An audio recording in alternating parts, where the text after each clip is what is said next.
যদি কেউ দোয়ার হক আদায় করে দোয়া করতে পারে, দোয়া কবুলের জায়গাগুলোতে দোয়া করতে পারে, যথাযথভাবে দোয়া করতে পারে, দোয়ার শর্ত পূরণ করে দোয়া করতে পারে, কায়মন বাক্যে দোয়া করতে পারে, চোখের পানি ফেলে দোয়া করতে পারে, দোয়া এত বড় অস্ত্র, দোয়া এত বড় মাধ্যম, দোয়া এত বড় একটা উপায় যে এটা দিয়ে আল্লাহর লিখন, আল্লাহর তাকদীর, এটা আল্লাহর কাছ থেকে পরিবর্তন করিয়ে আনা যায় এই দোয়ার মাধ্যমে।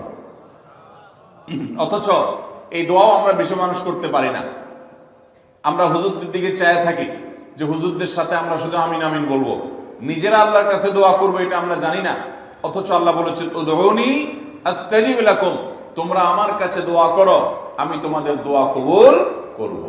অতএব ভাইরা আমার, আমরা আল্লাহ রাব্বুল আলামিনের কাছে আমাদের ভাগ্যে যেন ভালো কিছু লেখা হয়, সেজন্য আল্লাহর কাছে বেশি বেশি করে দোয়া করব।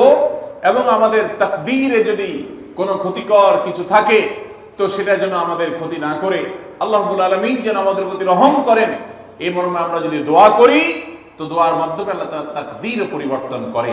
অবশ্য তাকদীরের মধ্যে দুইটা প্রকার আছে, একটা তাকদীরে মুবরাম আর একটা তাকদীরে গায়রে মুবরাম। তাকদীরে গায়রে মুবরাম যেটা, সেটা তাকদীর দোয়ার মাধ্যমে ফয়সালা আল্লাহ পরিবর্তন করেন। মুবরাম যেটা পরিবর্তন করেন না, অর্থাৎ যেটা চূড়ান্ত করেছেন আল্লাহ তাআলা আগে থেকে, সেটা পরিবর্তন করেন না। তবে বান্দার হায়াতের ক্ষেত্রে কোন কোন হাদিস থেকে জানা যায় আল্লাহ রাব্বুল আলামিন কোন নেক আমলের ফলে দোয়ার মাধ্যমে আল্লাহ রাব্বুল আলামিন অনেক সময় সেটাতে পরিবর্তন করেন এবং সেটাতে বারাকা দান করেন।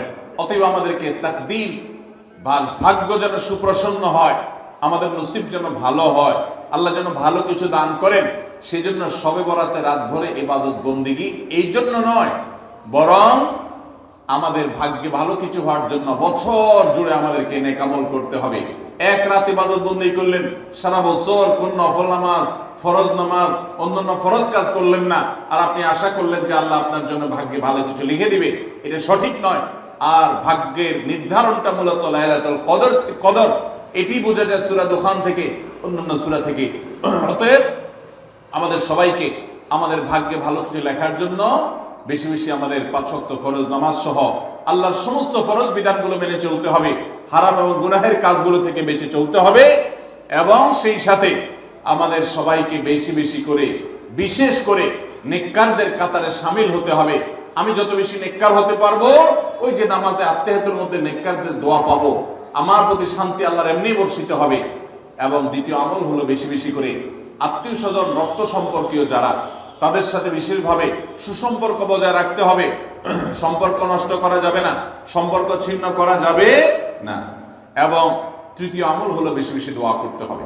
এই তিনও আমল যখন আমরা একযোগে চালাবো, একদিক থেকে সাধারণ সব নেক আমল করব, বিশেষভাবে আমি আত্মীয় স্বজনের সাথে সম্পর্ক বজায় রাখার চেষ্টা করব, এবং আল্লাহর কাছে দোয়ার আমলটা বেশি বেশি করব, বরকত নাজিল হওয়ার মতো কাজগুলো বেশি বেশি করব।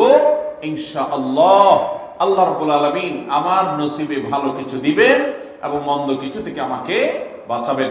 নবী করিম সাল্লাল্লাহু আলাইহি সাল্লাম আল্লাহর কাছে দোয়া শিক্ষা দিয়েছেন, আল্লাহুম্মা ইন্নী আউযু বিকা মিন দারকিল বালা, আল্লাহুম্মা ইন্নী আউযু বিকা মিন সুইল কাদা। আল্লাহ, আপনার কাছে আমার ভাগ্যের ক্ষতি থেকে আমি আপনার কাছে পানা চাই। অর্থাৎ আমার তাকদীরে, কাজার মধ্যে যদি কোনো ক্ষতিকর কিছু আপনি লিখে থাকেন, তাহলে সেই সুউল কাজা, এটা থেকে আমি আপনার কাছে পানা চাই।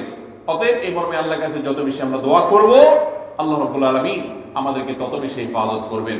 আল্লাহ তাআলা আমাদের নসিবে দুনিয়া এবং আখিরাতে, ইহকালে এবং পরকালে ভালো কিছু লেখেন, আমাদের নসিবে যেন ভালো কিছু হয় সেই তৌফিক আল্লাহ তাআলা আমাদেরকে দান করেন।